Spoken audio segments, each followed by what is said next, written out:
Bom, professora Ilse, é difícil até a gente fazer um resumo, né, do seu currículo, né?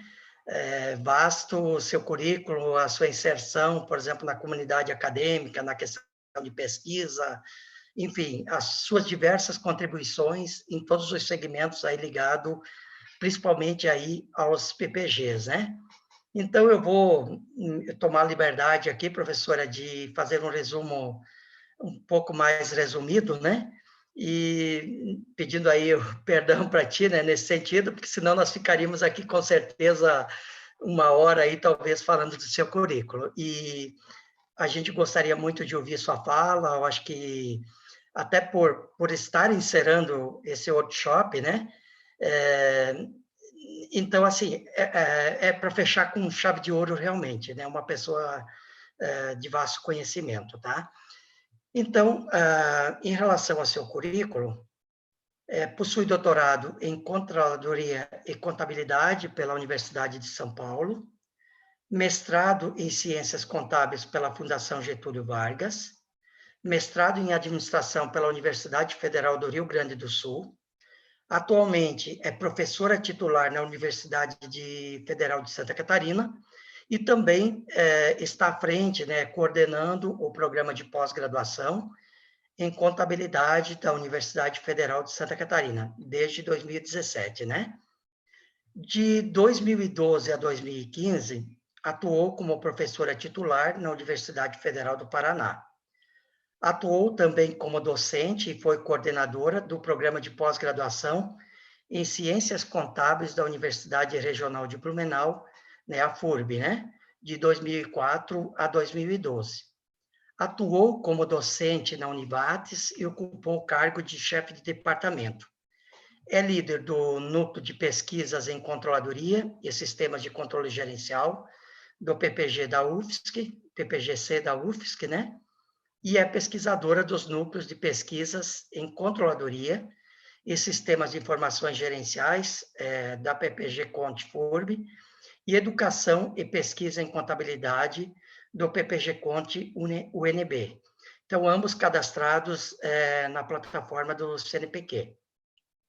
Foi membro efetivo do Comitê Assessor do CNPq, da área de Administração, Contabilidade e Economia, no período de julho de 2013 a junho de 2016.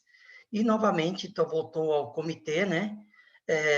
A partir do dia 1º de julho de 2019, tendo seu mandato até junho de 2022. Foi membro do comitê assessor da área de administração, contabilidade e turismo de coordenação de aperfeiçoamento pessoal de nível superior CAPES no triênio 2005 a 2007. Na Associação Nacional de Programas de Pós-Graduação em Ciências Contábeis, AMPCONTE, foi presidente nos biênios 2010-2011, 2011 e 2012, e também diretora científica nos biênios 2006, 2007 e 2008 2009. Na Associação Brasileira de Custos, a ABC, foi diretora técnico-científica do biênio 2007 e 2008. É líder de tema COM, né, Contabilidade, tema 3, em Práticas Inovadoras e Contabilidade Gerencial, no ENAMPAD 2021. Criou e foi editora da revista da Universo Contábil, no período de 2005 a 2012, classificado no extrato A2. É autora de livros, capítulos de livros, artigos publicados em periódicos e trabalhos socializados em eventos científicos, e tem experiência na área de ciências contábeis e atua principalmente nos seguintes temas: sistema de controle gerencial, contabilidade gerencial, controladoria e controles de gestão. Então, antes da professora iniciar a sua palestra, então, de forma oficial, cumprimento a todos os professores dos programas da UFMS, aos estudantes, aos professores, né, várias pessoas ilustres, conhecidas a nível nacional, que estavam na palestra anterior, e certamente muitos estarão nesta palestra também, né? Então, sintam-se bem-vindos, né?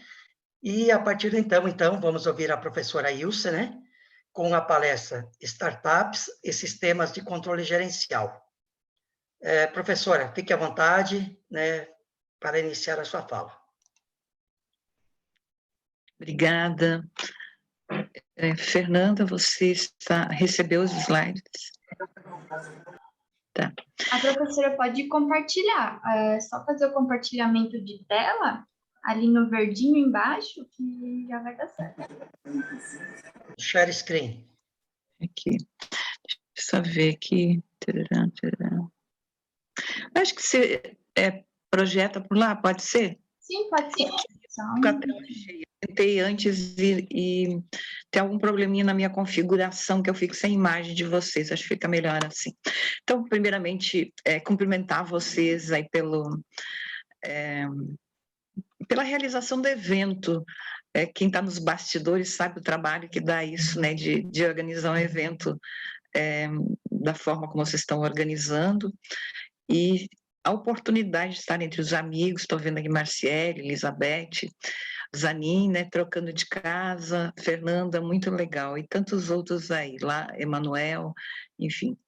Então, muito obrigada por essa oportunidade, e especialmente por poder falar de algo que a gente pesquisa, né? Você está pesquisando e falando de startup, ela instiga de diferentes formas. Só volta para o começo, que a gente não está bem no começo, né? Aqui, pronto.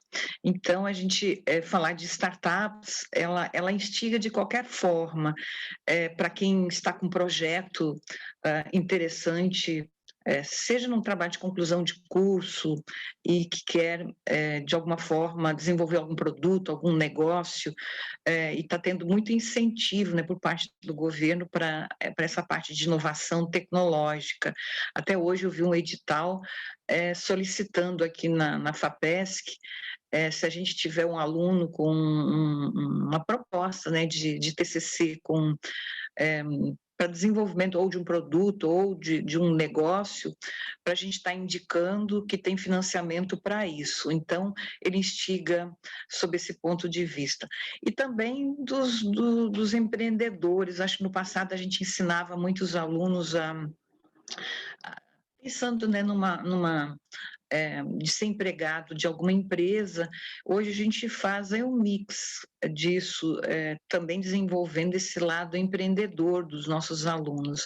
Então, também uma oportunidade.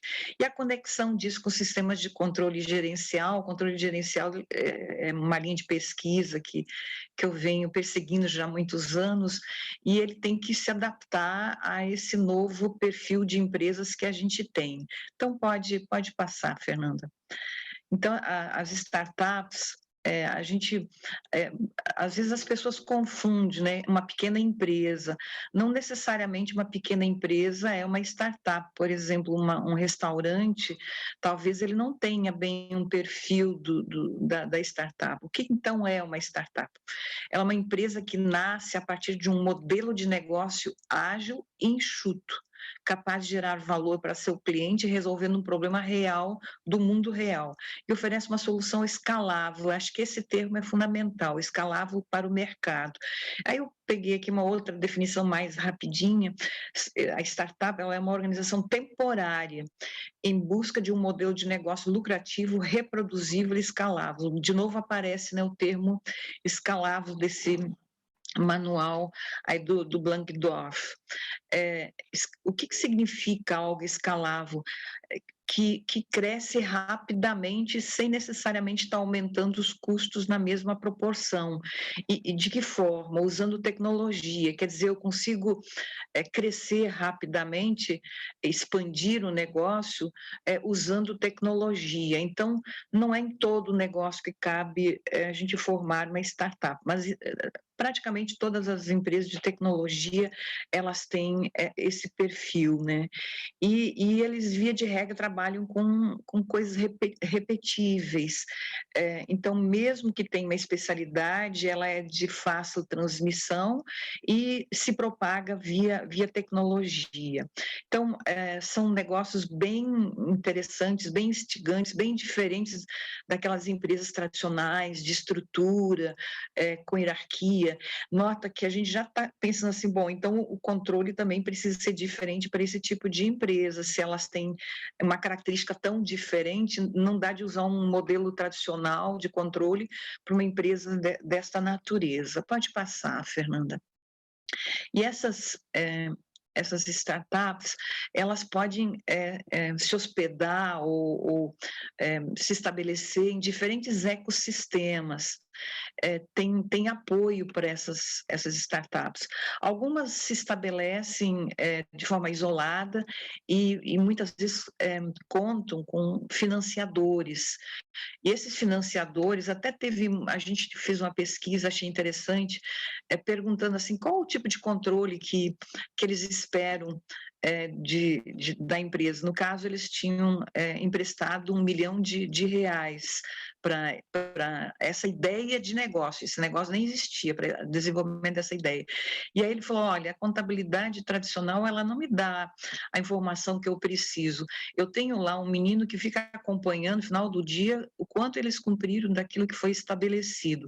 E eu tenho como meta, em 3 anos, eu preciso triplicar esse capital.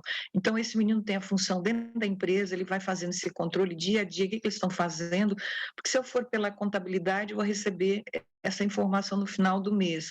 E aí, dependendo da empresa, ela pode ainda ter outros problemas de registros, enfim.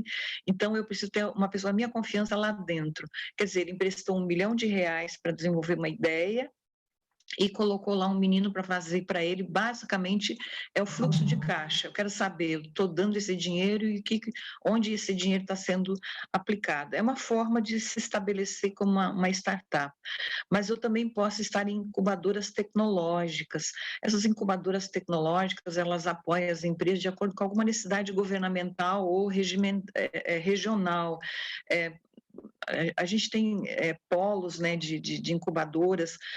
Aqui em Florianópolis tem de tecnologia, tem vários lugares, incubadoras dessa natureza, em que o pessoal desenvolve diferentes soluções usando esse espaço da incubadora. Elas precisam de um plano de negócios mais estruturado para conseguir apoio público. Quer dizer, elas precisam de dinheiro, então elas aproveitam esse espaço que é, de alguma forma, envolvido com recursos públicos, e liderados por gestores com experiência em mediar governo, universidade e empresas. Elas precisam muito do conhecimento da universidade, e essas incubadoras, via de regra, têm um contato direto. Algumas universidades, inclusive, têm em volta delas incubadoras, onde os alunos fazem estágios, enfim, vão desenvolvendo já alguma coisa que lá no final do curso pretendem ter como fonte de renda, né? Uma outra possibilidade, um outro ecossistema importante, a gente tem aqui no norte da ilha, são parques tecnológicos. Então, é um ambiente físico, um espaço para instalação de empresas de todas as dimensões, instituições acadêmicas, inclusive. É legal porque esse espaço ele tem uma sinergia para desenvolvimento de produtos, desenvolvimento de ideias, enfim. Então, o pessoal busca essa sinergia e se estabelece nesses parques tecnológicos. Então, empresas efetivamente instaladas desenvolvendo projetos de pesquisa, desenvolvimento e inovação, as universidades desenvolvendo atividades acadêmicas nesses próprios parques tecnológicos e projetos de PDI sendo desenvolvidos em parceria empresa-universidade. Então, são parques onde a própria natureza leva a isso. Agora, a gente teve a oportunidade de fazer pesquisa no Recife, e a ideia que a gente tinha que esse parque necessariamente teria só empresas, e a gente viu que dentro do próprio parque tem incubadoras, dentro do parque tem empresas que não têm ligação com outras, então existe também uma flexibilidade dentro disso, como de alguma forma se instalar nesses parques tecnológicos. E ainda tem as aceleradoras, né? Não são focadas em uma necessidade prévia, mas empresas com potencial de crescerem muito rápido, e são geridas por empreendedores ou investidores experientes. Então, são diferentes ecossistemas, tem outros ecossistemas mistos, né? Eu aqui só para citar alguns, os espaços que essas startups buscam para desenvolver essas ideias que eles têm. Então, é um ambiente bastante diferente daquilo que a gente vê numa empresa tradicional. Pode passar, Fernanda. E aí a gente tem um cadastro, né, uma base de dados bastante ampla de startups no Brasil, que é a Startup Base. Talvez seja um dos maiores cadastros que a gente tem desse tipo de empresas. E é legal porque, para quem pesquisa, né, onde eu encontro endereço, onde estão essas empresas, elas, assim, elas estão bastante concentradas. Eu aqui destaquei os 10 estados onde tem mais startups. A gente vê assim, São Paulo disparado, e nem poderia ser diferente, né? Considerando a sinergia dos negócios de São Paulo, o tamanho do estado de São Paulo, enfim. E aí, na sequência, já com uma quantidade menor, Minas Gerais, Rio Grande do Sul, Rio de Janeiro, Paraná, Santa Catarina, Bahia, Pernambuco, e aí vai. A gente tem hoje em torno de 14 mil, esses dados são dessa semana, né, em torno de 14 mil startups cadastradas aí. Mas o número deve ser muito maior no Brasil, porque elas primeiro se instalam, enfim, depois elas vão se organizando e se preocupam com essa visibilidade de se cadastrar nessa base de dados. Então, é legal a gente ir acompanhando, e o site ele é bem interessante, assim, dá de fazer filtros com base num setor que a gente queira pesquisar. Então, é uma base de pesquisa legal no Brasil, porque a gente não tem muitas bases boas de pesquisa, não. E eles, pela sua natureza, eles esse perfil deles, eles são muito assim de colaborar com a gente, ou seja, eles sabem quanto que eles dependem e também colaboram conosco nas pesquisas, né? Legal, Fernanda, pode passar. Aqui a gente sempre pensa em pequenas empresas, e aí eu coloquei aqui as grandes startups, né, que são conhecidas como unicórnios. São aquelas startups que têm um valor de mercado acima de $1 bilhão, não é pouco dinheiro, não. A gente pensar numa startup com um valor de mercado com esse valor, antes dela abrir o capital, porque aí a partir dali ela já não tem mais esse perfil, né? E aí a gente colocou ali que no mundo existem 725 startups unicórnios. É muita coisa. E no Brasil, a gente tem 12.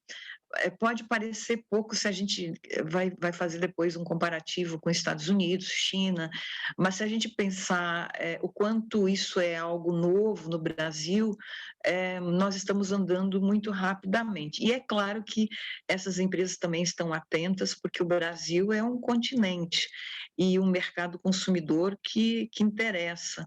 Então, várias dessas empresas de olho, né, naquilo que a gente tem condições de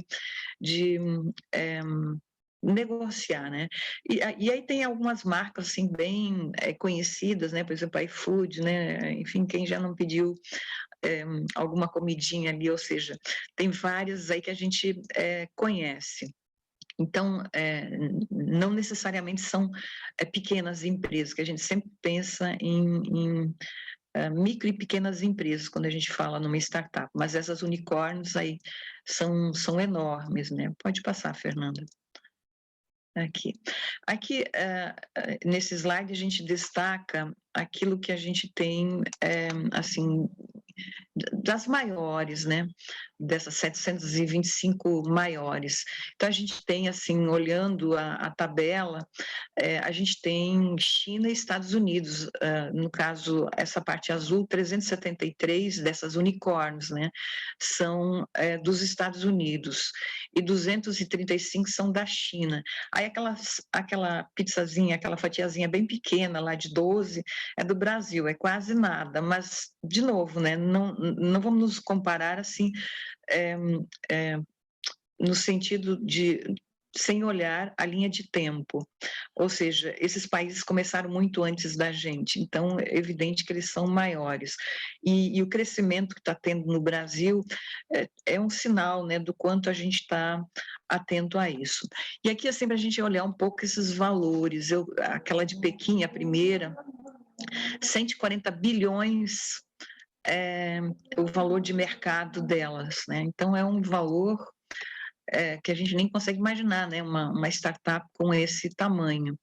E é de inteligência artificial. Vocês tiveram a abertura do evento, né? Falando de inteligência artificial, até tem um orientando meu pesquisando isso. A empresa dele, eles automatizaram, robotizaram a parte manual, né? Da contabilidade. E agora, na parte da análise, eles estão colocando a inteligência artificial para ajudar.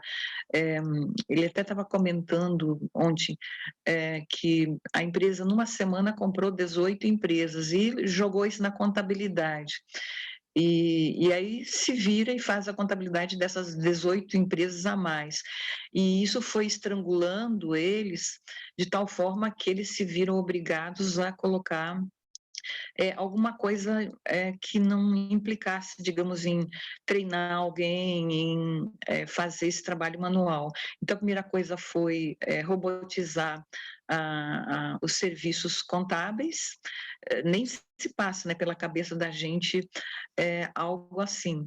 E aí, agora estão nessa fase de implementação de inteligência artificial. A empresa deu para eles 4 meses para fazer isso. E a cada semana estão jogando mais algumas empresas para dentro dessa empresa maior. Então, são empresas que crescem muito rapidamente, enfim, e que usam, então, esses recursos.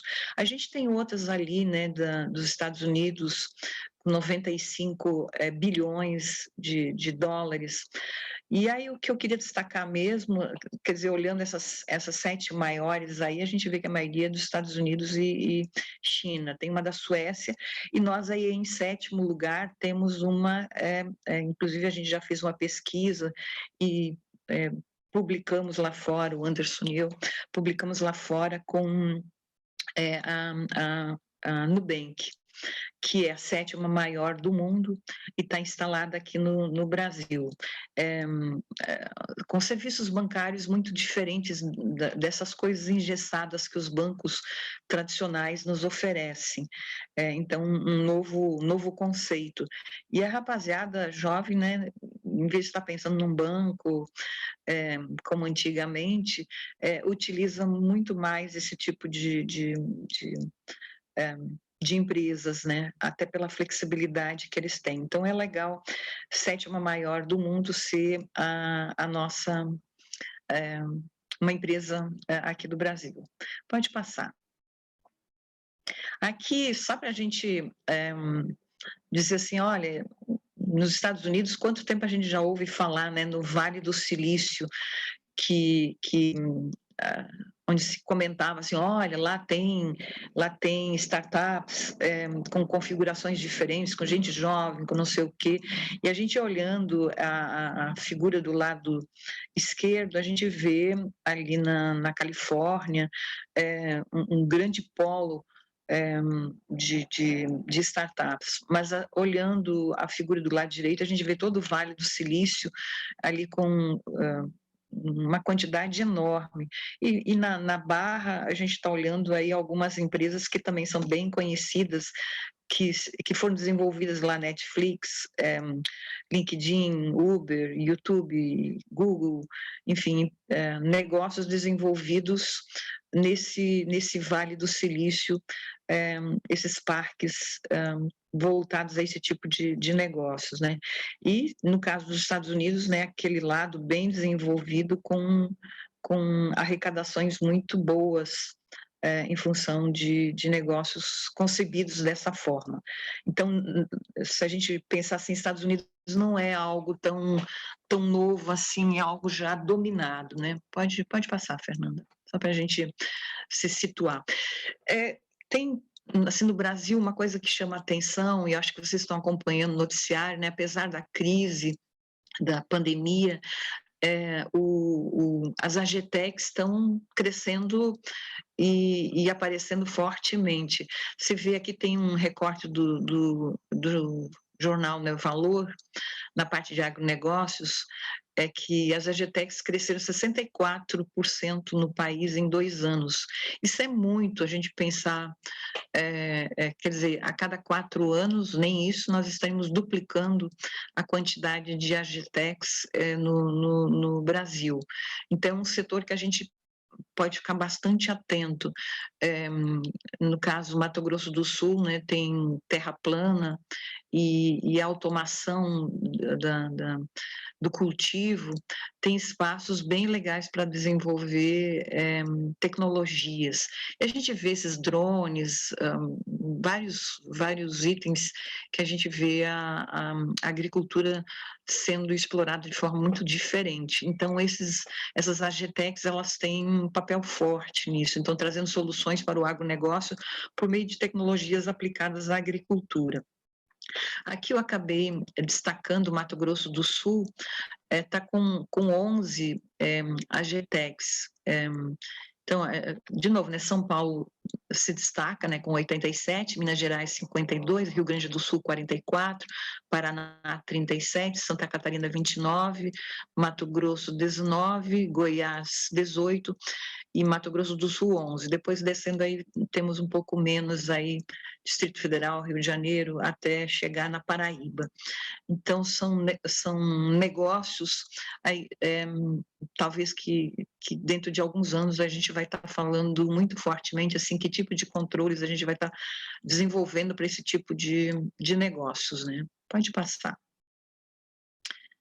Aqui a gente tem, durante a pandemia, né, várias startups foram criadas, principalmente voltadas à área da saúde.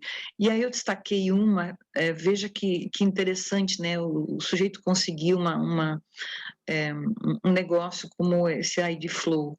Ele acompanha o processo hospitalar desde a entrada do paciente até a saída, e ele com isso ele diminui erros que são possíveis, né, dos seres humanos, principalmente num período de muito uso, né, do serviço desses profissionais, e consegue diminuir a contaminação das pessoas, porque ele faz todo o monitoramento e aponta onde tem falhas, onde tem riscos, onde precisa cuidar mais para que não tenha problemas com quem está trabalhando nos hospitais, ou seja, os hospitais se tornaram um espaço de risco alto e o sujeito conseguiu desenvolver um software que monitora isso. Então, eles declaram que nascemos com o propósito de melhorar o controle hospitalar para levar benefícios ao hospital e aos pacientes. A partir do monitoramento inteligente do paciente, conseguimos mapear e identificar falhas reais em toda a unidade de saúde, a partir da movimentação das pessoas, entregando insights e dados de precisão, reduzindo falhas. Você vê assim, o sujeito tem uma ideia, aproveita aquele momento. Isso aqui é apenas para citar um exemplo aqui, do lado direito, a gente tem várias novas startups que surgiram nesse período curto aí assim, se a gente pensar o tempo que a gente está confinado, parece muito tempo, mas para você desenvolver soluções é um período muito curto de tempo, e a gente tem aí saúde e bem-estar, 6 novas startups, gestão, uma indústria, uma TIC Telecom, uma varejo atacado, uma, então várias startups aí voltadas à área da saúde foram desenvolvidas durante esse período de pandemia e olhando a Covid. Então, são oportunidades, são pessoas que conseguem perceber oportunidades em meio ao caos. Tá? Então, pode passar, Fernanda. Bom, opa, pulou. Então, aqui eu queria deixar algumas sugestões de pesquisas com startups, né? O que a gente poderia estar pesquisando como sugestão, analisar o papel dos diferentes ecossistemas de negócio no apoio às startups. E aqui a gente pode estar colocando ingredientes, por exemplo, qual o apoio do sistema de controle gerencial nisso? A gente tem diferentes ecossistemas, como é que eles comunicam? O que a startup ganha estando ali? E qual que é esse suporte de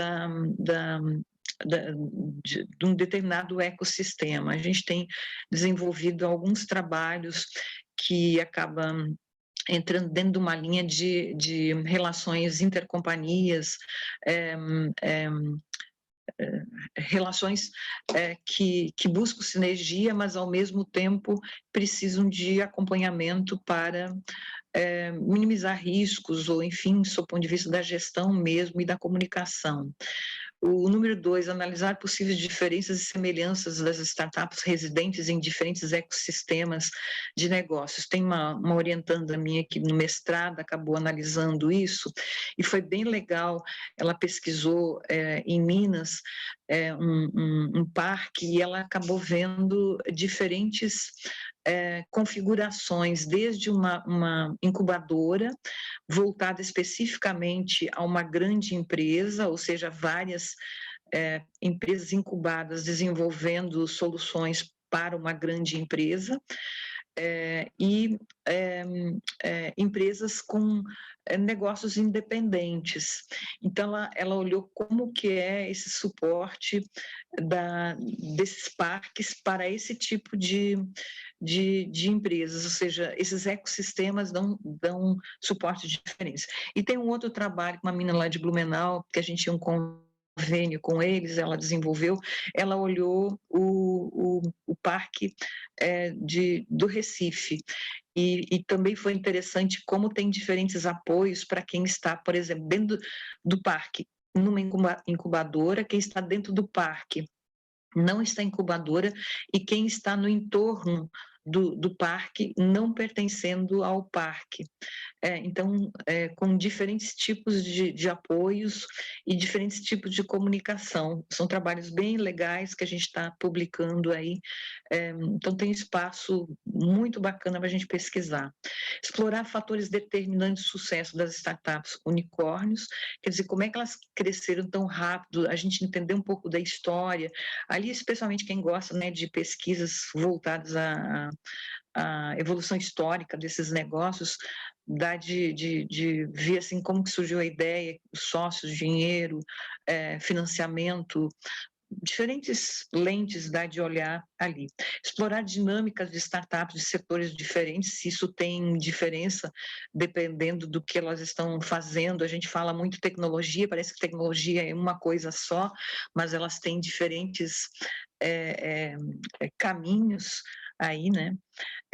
E compreender a evolução dos estágios do ciclo de vida das startups, quais barreiras, facilitadores em cada fase. Aqui tem diferentes modelos de ciclo de vida, e a gente sempre pensa em usar aquilo que é de uma empresa tradicional, e aí a gente precisa fazer adaptações aí do ciclo de vida, pensando numa startup. Teria outras coisas, por exemplo, a sucessão delas, a venda delas, desses negócios. Então, acho que tem algumas sugestões aí de startups, mas a gente pode fazer combinações. Pode passar, Fernanda. Então, eu acabei colocando ali pesquisa, então, pegando as startups com sistemas de controle gerencial. E aí vai da criatividade, eu coloquei insights. A gente, às vezes, olha alguma coisa assim, poxa, isso aqui dá um trabalho legal. Até hoje eu participei de um trabalho de conclusão de curso de graduação, e aí eu falei, poxa, isso aqui daria um trabalho legal. E a menina já, eu vou aproveitar, vou pensar isso aqui para para o mestrado, porque ela estava com um campo interessante, ela estava com uma ideia interessante, mas a gente dando uma outra roupagem já fica legal, né? E a gente sempre está olhando essa descoberta, esse lobo aí olhando, né, o que eu consigo ver do outro lado. E interpretação, quer dizer, como é que a gente faz a leitura da realidade da gente? Tem gente que não enxerga nada em sua volta, né? E tem gente que sempre está vendo alguma oportunidade em sua volta. E aí eu acho que em relação ao sistema de controle gerencial, mais do que analisar diferentes sistemas, e eu acho que isso foi muito a tônica durante um bom período de tempo, a gente entender quais são os frameworks que tem, eu acho que hoje a gente está muito voltado aos indivíduos que vão utilizar esses sistemas, qual que é a reação dos indivíduos, como que eles estão dispostos a usar, enfim, a gente pensar no indivíduo que vai usar esses sistemas e com isso a gente consegue tirar mais proveito. Esse rapaz que eu falei dessa empresa que eles automatizaram toda a parte, robotizaram, né, a parte da contabilidade, e agora entrando com a inteligência artificial na contabilidade, você imagina assim, a resistência das pessoas de imaginar que está perdendo o controle, o que eu vou fazer com meu débito e crédito se o robô está fazendo tudo isso? E aí eles vendo, olha, nós não conseguimos demitir ninguém, ao contrário, nós estamos chamando mais gente e gente que está disposto a usar tecnologia. Só que a gente precisa ter cabeças muito abertas, quer dizer, se eu pensar num contador que está com medo de perder o seu espaço, esse realmente não serve para a minha empresa. Então, e ele falando um pouco, né, do medo das pessoas de que essas tecnologias poderiam estar tirando o espaço deles. E aí ele falando assim, e a gente está em treinamento constante para conseguir acompanhar o que esses robôs são capazes de fazer, como alimentar, porque aquilo que a gente passa para o robô é o que ele vai fazer. Então, nós estamos com outro papel hoje e tendo que entender muito mais de tecnologia, enfim. Então, acho que são oportunidades, né, de pesquisa que a gente tem. Pode passar, Fernanda. E aí eu coloquei assim, como fazer, né, a pesquisa a partir dos tipos de pesquisa. A gente também tem que pensar coisas viáveis. Até ontem eu via o Tiago e a Silvana aqui participando, eles participaram nós temos uma pré-banca dos alunos de mestrado, e aí estava lá um professor de metodologia da pesquisa, o professor Hans, um professor assim, muito... Ele fala que ele é engenheiro, mas de fato ele faz parte do programa de gestão do conhecimento, então uma pessoa muito aberta. E aí ele estava dizendo assim, a gente tem que pensar mais em pesquisa-ação. Eu acho que a gente precisa olhar assim, o que as empresas estão precisando e a gente conseguir desenvolver soluções para essas empresas. Se a gente não conseguir fazer isso na academia, quem vai conseguir fazer? Então, acho que pode ser uma oportunidade, como a gente também pode estar num estágio anterior. Eu ainda preciso explorar, preciso ainda conhecer isso. Talvez um estudo de caso bem feito pode ajudar também a empresa. Então, não necessariamente uma pesquisa-ação. Acho que é importante a gente ver os problemas que tem nessas empresas e que pode se tornar um problema de pesquisa, quer dizer, ter esse cuidado de não ser uma consultoria e eu entender isso como um problema de pesquisa, como eu posso ter foco na pesquisa sem estar me distanciando para amanhã ou depois ajudar essa empresa. Às vezes também a gente vem assim de algo mais acadêmico, a gente faz uma análise crítica de algum trabalho e a partir dali a gente encontra espaços, né, para pesquisas legais. A gente lê a pesquisa e diz, poxa, o cara poderia ter feito isso, o cara deixou de fazer aquilo, e a gente vê espaços interessantes. E um outro a gente vê aquelas lacunas, por exemplo, os resultados não são convergentes, tem diferentes pesquisas, olharam diferentes ângulos e os resultados não são os mesmos. E a gente entender o que pode estar acontecendo e a partir dali a gente encontra uma lacuna e desenvolve alguma pesquisa. Ou então, a partir de pesquisas anteriores, muitas vezes o pessoal deixa algumas mensagens no final como limitações e que a gente pode estar aproveitando para dar algum insight de fazer alguma pesquisa. Eu acho que esse menino aí da bicicleta, bem no finalzinho da pedra, né, que a gente está torcendo para ele cair, não cai não, porque ele deve estar muito seguro daquilo que ele pretende, ou seja, está olhando o universo para ver o que ele vai fazer a partir desse universo que ele está enxergando. Quer dizer, eu consigo enxergar alguma coisa naquilo que eu estou olhando. Alguns conseguem, outros têm mais dificuldade. Então, alguns são muito criativos e pode estar ajudando outros menos criativos. Eu acho que a gente acaba se complementando. Pode passar, Fernanda. E aqui, então, eu acho que assim, tem espaço para todo mundo. E eu coloquei algumas teorias para dizer assim, olha, a gente gosta muito na academia, parece assim que aquilo que eu faço sempre é melhor do que o outro, do que o outro faz. Então, por exemplo, a Fernanda, ela trabalhou dentro de uma visão econômica, né? E tem espaço muito legal, por exemplo, teoria da firma. Os agentes econômicos, eles usam as organizações para atuarem no mercado. E aí eu posso estar trabalhando pesquisas com este olhar, quer dizer, como que esses agentes econômicos usam as organizações. E aí, de novo cito, né, o trabalho da Fernanda, muito legal dentro dessa linha. Ou então, teoria dos custos da transação, inclusive dentro da teoria da firma, a gente pode estar trabalhando em teoria dos custos da transação, mas eu vi outro de um pesquisador na área pública trabalhando o custo de transação, olhando a questão dos contratos. Eu poderia dizer, olha, pode até ficar perto da teoria dos contratos, ao invés de estar falando dos custos de transação, mas ele de fato queria olhar os custos da transação na área pública. Eu acho que o Zanin tem algum trabalho, eu acho que outro dia eu assisti a algum trabalho seu, um pouco dentro dessa linha ali. Então, são atividades econômicas sob uma ótica transacional, onde eu posso estar pensando como usar as organizações para reduzir os custos de transação. Eu posso ter ganhos de escala, eu posso ter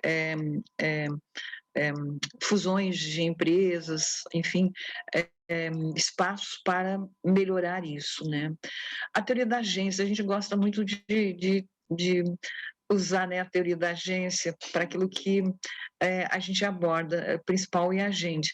Mas, por exemplo, o Itza, que é professor da Universidade Federal Mato Grosso do Sul, ele acabou trabalhando contrapondo, né, o agente da teoria da agência e do stewardship, dizendo assim, olha, uma empresa familiar, à medida que ela coloca profissionais que não são da família, eles podem ter influência da família e por conta disso eles podem não ser tão agentes assim, eles podem pensar no bem da empresa sem estar olhando para eles, ou seja, esse stewardship ele pode ter um perfil ainda muito próximo da família, muito comum, então, em empresas familiares. Então, deu um resultado bem legal a pesquisa dele, contrapondo, né, esse agente que olha seu interesse próprio e olhando o stewardship com esse outro olhar. Isso são apenas alguns exemplos, assim, dizer assim, olha, tem espaço aí para quem tem uma visão econômica e gosta de olhar assim. Tem um outro espaço enorme aí, olhando do ponto de vista da sociologia, né, para compreender os fenômenos organizacionais, por que as coisas acontecem dentro da organização. Teoria da agência. A gente às vezes fala com o pessoal da administração, e fala, nossa, vocês ainda estão falando de teoria da agência. Teoria da agência é bem importante para quem trabalha mudanças de sistemas, a gente entender como que o ambiente afeta essa mudança de sistema, ou até a gente olhar a sucessão familiar, a gente também pode ter contingências aí. Tem um orientando meu que acabou trabalhando numa empresa em que o fundador teve morte súbita e aí, quer dizer, você tem um ambiente, como é que se faz essa transição, colocar até a mulher do falecido, ela tinha que fazer de conta que ela sabia de tudo da empresa, ela nunca tinha entrado na empresa, e a partir dali ela tinha que passar as informações no conselho da administração. Você imagina assim, o esforço da empresa para continuar isso e até profissionalizar ela. Então, acho que tem coisas também bem no limite da, daquilo que a gente pretende, né? A teoria institucional parece assim que ela está sempre sendo reinventada. A gente falando, né, da velha economia institucional, onde que a gente olhava dentro da organização, dos hábitos, rotinas e até isso ser institucionalizado, olhando depois as empresas olhando fora e comparando uma empresa com a outra. Hoje, vários trabalhos aí falando sobre lógicas institucionais, inclusive olhando lógicas institucionais na área pública. Tem até um rapaz aqui que fez um trabalho bem bacana na área pública, trabalhando lógicas institucionais. Então, tem espaços bacanas com a teoria institucional. Mas, de novo, né, se a gente não conseguir fazer uma inserção boa, realmente acaba falando de coisas assim que alguém olha para isso e fala que está ultrapassado, né? Teoria da dependência de recursos é uma teoria antiga e parece que ela está sendo reinventada muito na área pública. Quer dizer, estamos numa escassez de recursos e como é que a gente trabalha isso dentro de instituições públicas. Tem até um trabalho que trabalhou com a questão de custos, né, mostrando a teoria da dependência de recursos e como o governo hoje precisa estar se preocupando com a parte de custos, coisa que no passado ele não fazia, ou seja, ele aumentava de alguma forma a arrecadação de outro modo e nunca na redução dos custos. A teoria da legitimação, muito utilizada na evidenciação social, ambiental, quer dizer, como é que a empresa legitima aquilo que ela está fazendo perante a sociedade, enfim, na área política, né, também tem os trabalhos interessantes que eu vi na UNB, em que eles estavam olhando pessoal do Supremo, os pareceres, as decisões e a busca da legitimação. A teoria da estruturação, aqui bastante utilizada na avaliação de desempenho, a gente tem aqui a teoria da estruturação, principalmente Giddens, que ele fala que você tem essa dualidade, essa ida e volta, né? Bem legal isso, né? A teoria da configuração, como que a gente configura a estrutura organizacional. Eu coloquei órgão, controladoria, mas se a gente pensar, por exemplo, as startups, como que a gente poderia estar fazendo algo com uma estrutura mais horizontalizada, diferente de empresas tradicionais, com as funções bem definidas, com a hierarquia bem definida. Então, aqui a gente poderia ter alguma discussão bem interessante. A teoria do gênero, né, e aí a gente pode estar falando do seu ponto de vista profissional, a gente pode estar falando do seu ponto de vista tratamento, produtos, quer dizer, por que os produtos femininos são geralmente 3 vezes mais caros do que produtos masculinos, que é a lei da oferta e da procura, né? E aí você vê hoje, por exemplo, homens mais vaidosos, cuidando mais de si e pagando mais também por esses produtos. Então, a gente fala a teoria do gênero com diferentes configurações. No primeiro momento, a gente falava muito do feminino e hoje a gente está falando de diferenças realmente de gênero ou com questões relacionadas a isso, né? A teoria dos jogos, a denúncia de fraudes, quer dizer, o que faz um sujeito pensar numa denúncia num país como o nosso, em que talvez ele tenha um problema de perseguição, em que ele não ganha nada com isso, o que faz alguém fazer denúncias de fraudes? Que é diferente isso nos Estados Unidos, onde o sujeito tem uma recompensa se ele fizer alguma denúncia. Então, acho que tem espaços bem legais para estar conversando sobre isso. E aí eu coloquei mais embaixo a questão da psicologia, né, para compreender os comportamentos dos indivíduos nas organizações. Isso aí acho que é algo que hoje as empresas estão bastante preocupadas, elas querem o bem-estar do indivíduo e como é que a gente pode estar trabalhando isso dentro das organizações. Então, a gente tem um primeiro item lá da psicologia geral, né, onde que eu coloquei alguns exemplos, justiça organizacional, quer dizer, o quanto eu estou satisfeita com o meu salário, o quanto que eu estou satisfeita com aspectos procedimentais dentro da organização, de como são estabelecidos esses planos de carreira, de salários, e como também é o tratamento que eu estou recebendo do meu superior imediato. Então, a justiça organizacional, ela tem um olhar bastante voltado ao indivíduo, mas assim, dentro da organização. E a ideia é, se eu me sinto justiçada dentro da organização, eu acabo trazendo resultados interessantes para a organização. O empowerment psicológico, aqui o empoderamento. Às vezes, Elizabeth, a gente fica se perguntando assim, por que a gente trabalha manhã, tarde, noite, sábado, domingo, né? Mas a gente tem um empoderamento dentro da universidade que nos leva a isso, quer dizer, nós temos que dar algo em troca. E o empoderamento nos leva a dar esse algo em troca. Eu tenho poder e eu sinto esse poder, mas eu tenho obrigação de retribuir esse poder recebido. E com isso eu acabo talvez trabalhando muito mais do que se eu tivesse alguém me chicoteando, dizendo que eu tenho que fazer, que eu tenho que terminar, que eu tenho relógio ponto, que eu tenho... Quer dizer, então, esse empoderamento psicológico, ele pode ser interessante nas organizações, principalmente quando você tem cargos dentro da organização, enfim, talvez numa linha de produção a gente não possa dar todo esse poder, mas naqueles que ditam o seu ritmo, talvez sim. A distância psicológica. O Zanin, já aconteceu contigo assim, chega assim, meu Deus, está chegando o horário, por que eu fui aceitar aquilo ali? Todos nós, em algum momento, entramos no sufoco, né? Como assim? Falta um mês, aí um mês, é bastante tempo. E aí chega aquela semana e entra tudo naquela semana para a gente fazer. E a gente diz assim, por que eu fui aceitar esse compromisso?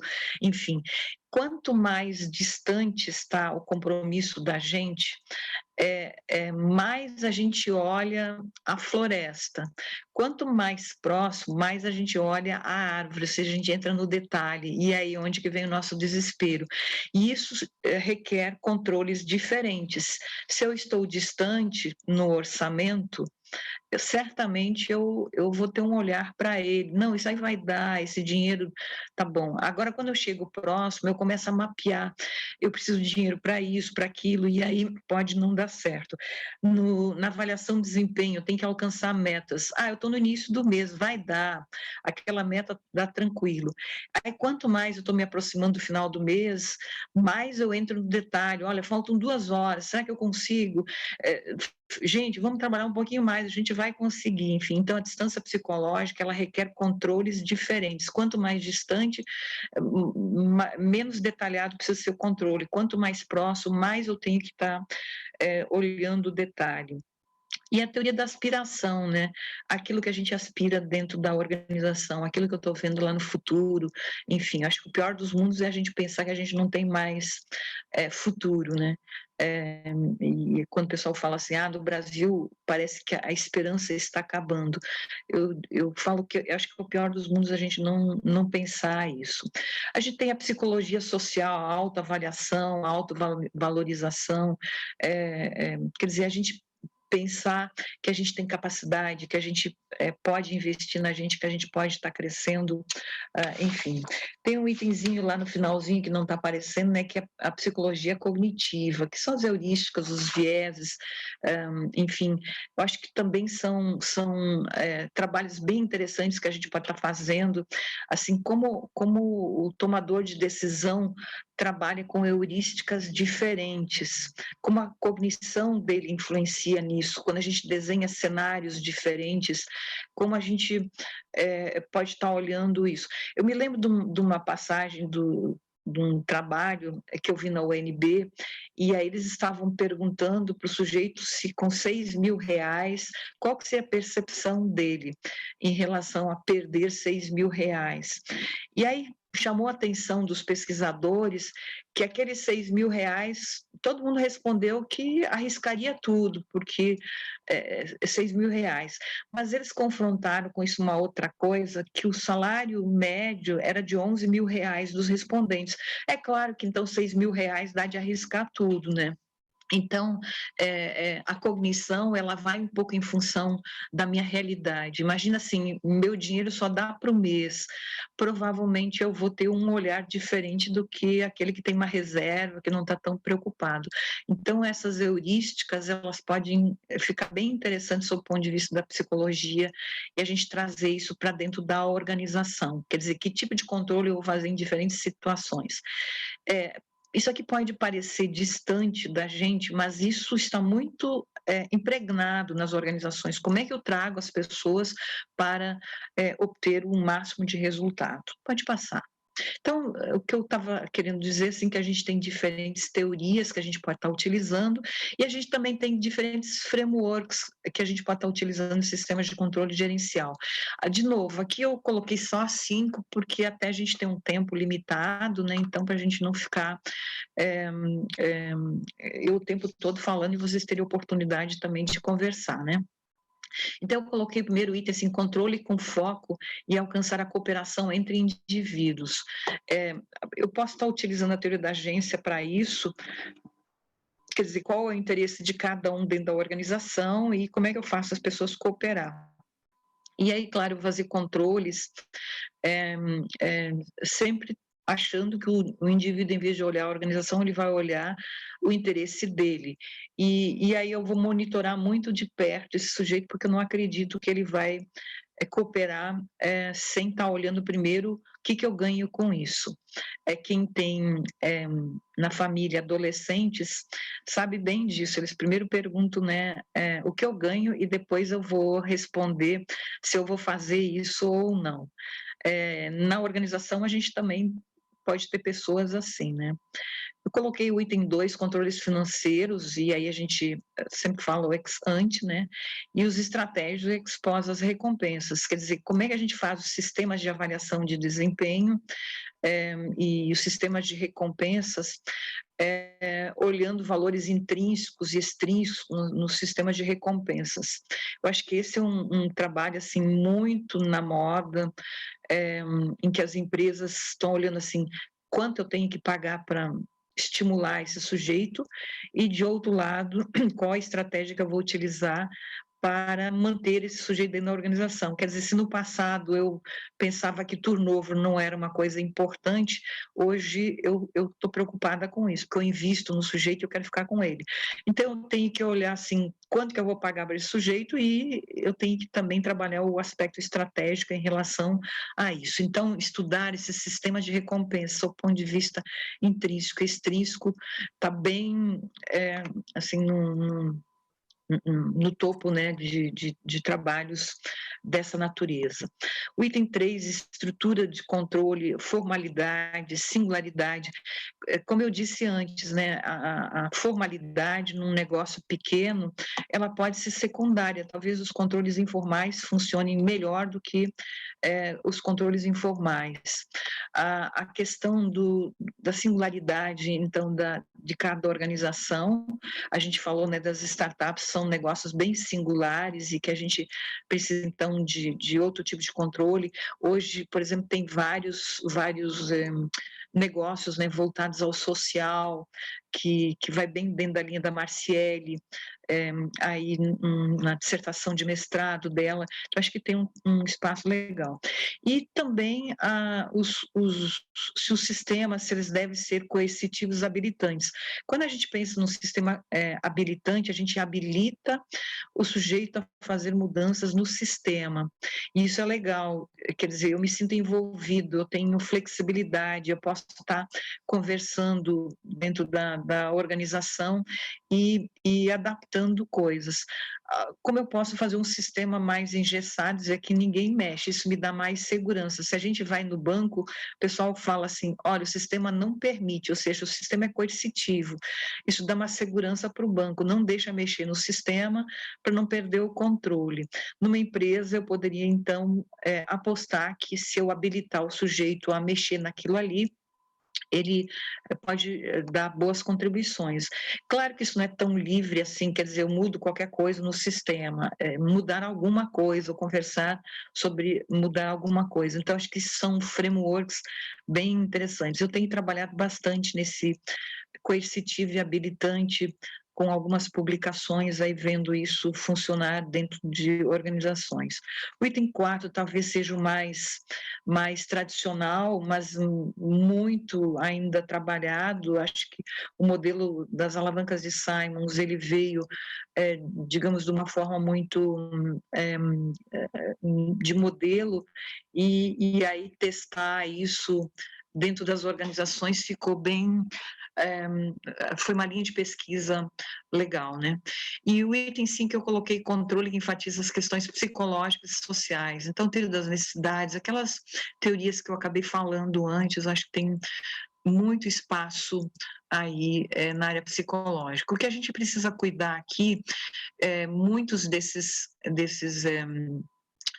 questionários, eles são pagos, ou seja, o pessoal da psicologia vai analisando isso com indivíduos e lá pelas tantas cria uma forma de mensurar isso, e esses instrumentos de mensuração eles acabam cobrando, e cobram por questão, e não é valor baixo, muitas vezes é assim, algo em torno de $30, talvez não seja um valor alto para quem criou, mas para um brasileiro pagar talvez seja bastante alto. Então a gente tem que ficar bem atento para a gente não estar usando alguma coisa que precisa de autorização, né, do mentor. E aí, para fechar, Fernanda, pode passar o slide. Aí eu também dou algumas agendas possíveis. Algumas agendas possíveis, eu acho que assim, eu separei em três grandes blocos. Uma delas, a gente olhar muito políticas de desenvolvimento do país. Aí, como representante, né, da área no CNPq, a gente está olhando muito isso.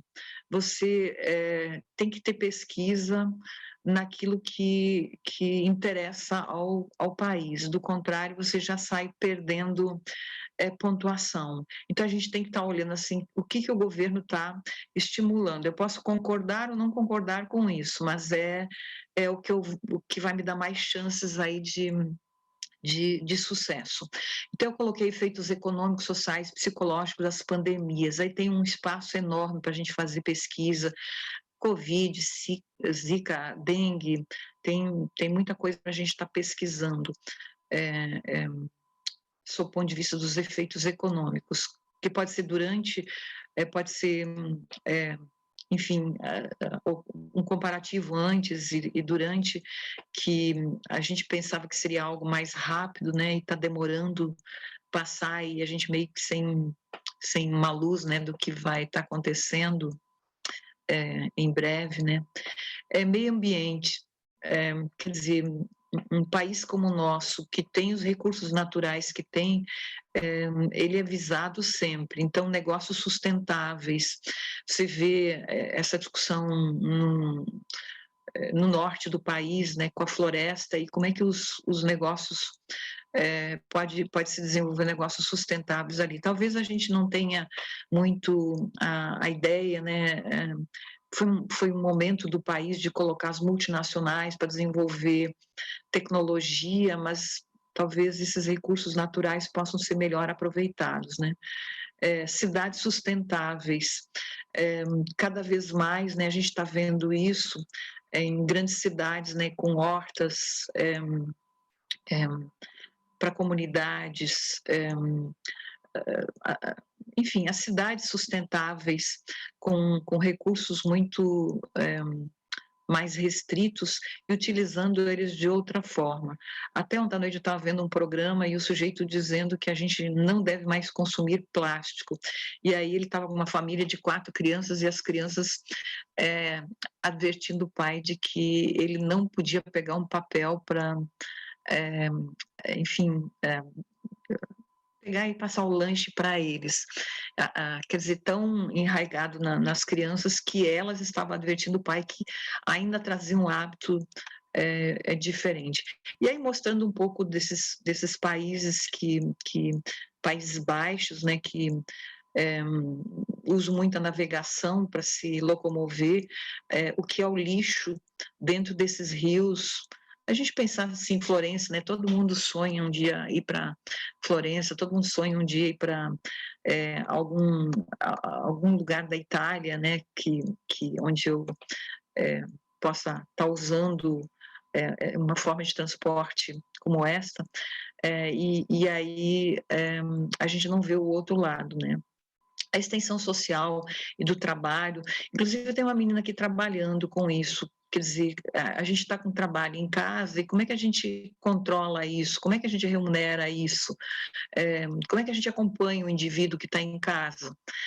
Tem gente que está normal, tem gente que está estressada, tem gente que consegue trabalhar, tem gente que não consegue trabalhar, enfim. E que acompanhamento a gente faz? Eu acho que assim, isso tem um espaço enorme para a gente fazer pesquisa e muito útil, né? Corrupção e segurança pública, eu acho que cada vez que a gente liga a TV, a gente tem uma notícia relacionada a isso, né? Produtividade e competitividade, isso aqui não tem jeito, isso está sempre na agenda e vai continuar. Eu acho que são espaços legais, né, de política de desenvolvimento do país que oferecem para a gente oportunidade de pesquisa. Coloquei o sistema de controle gerencial, que é um outro bloco, né? Custo de políticas públicas. Aqui, assim, governança e não ter governança. A pergunta é mais ou menos assim, eu vou trabalhar de forma proativa ou de forma reativa? O que é mais interessante, sob o ponto de vista do custo disso? Eu coloquei de políticas públicas, mas isso pode também estar voltado à iniciativa privada. A negligência. Quanto custa para uma empresa ser negligente ou ela se antecipar e ter controles para evitar essa negligência? A questão da saúde, de eu trabalhar de forma reativa à saúde ou a gente trabalha isso, investe na saúde da população. Eu coloquei economias aglomeradas, quer dizer, são aqueles polos muito centralizados e a gente vai convergindo gente cada vez mais para aquilo ali. Você olha assim, a cidade de São Paulo é uma cidade bem típica, né? Quer dizer, a maior cidade da América Latina. Se a gente fizer um comparativo, tem países com o tamanho da cidade de São Paulo. De um lado é bom, mas de outro lado ela traz uma porção de problemas. E a gente pode também ter, estou falando em economias aglomeradas, mas a gente pode também ter comunidades assim que lá pelas tantas a gente não tem nem a polícia entrando porque eles formam espaços deles, né? Um outro item, controles formais e informais, eu acho que tem negócios, não cabem frameworks muito pesados, né? E a remuneração no mundo virtual. Como é que a gente remunera as pessoas nesse mundo virtual? Eu acho que a gente na universidade está passando por isso, né?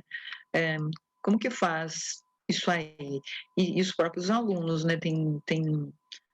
Vão se acostumando a um outro tipo de ensino e como que é esse mundo virtual, do ponto de vista da remuneração e de tudo. A indústria 4.0 e digitalização e o Big Data, a inteligência artificial, eu acabei falando antes, eu acho que isso aqui é algo assim inevitável na nossa área, especialmente, quer dizer, a reviravolta que a gente vai precisar fazer na nossa área, evoluir, né, para isso aí, e como vai ser o nosso comportamento diante disso. Parece assim que isso é um negócio, nós temos aqui um projeto financiado e é lá da área da saúde, parece tão distante da gente, né? Parece assim que a gente esquece de falar isso na sala de aula. E aí você já vê gente indo para a indústria 5.0, e nós nem falando da indústria 4.0, mas eu acho que é algo assim muito próximo. Vocês estiveram ali na abertura, né, do evento, a palestra, acho que bem dentro dessa linha aí. E eu acho que, assim, sobrevivência de pequenas empresas é fundamental. Você vê quanta gente desempregada e qual é a alternativa. São os negócios, pequenos negócios, enfim, buscar alternativas como tal. E, de outro lado, a gente tem as fusões e cisões de empresas. Tem empresas grandes incorporando empresas pequenas, e essas fusões, assim, qual o limite disso? Esse exemplo que eu dei mesmo, que numa semana, entrando essa quantidade de empresas na contabilidade da empresa maior, lá pelas tantas a gente passa a ter monopólios, então também precisa de um controle para isso. E um outro item que eu destaquei são os Objetivos de Desenvolvimento Sustentável, ODS. Se a gente quer financiamento, se você não falar de ODS, seu projeto está fora. Então, a gente precisa estar bem atento aí o que é agenda para 2030, né? Então, eu coloquei aqui o reporte, o regerenciamento da informação, o custo da informação, que a gente pensa sempre em mais e mais relatórios, mas talvez a gente tenha que parar e pensar assim, que tipo de relatórios são interessantes, que tipo de relatórios os gestores precisam, que tipo de relatórios dão suporte ao processo de gestão. Fraudes e comportamento denunciante, fraudes é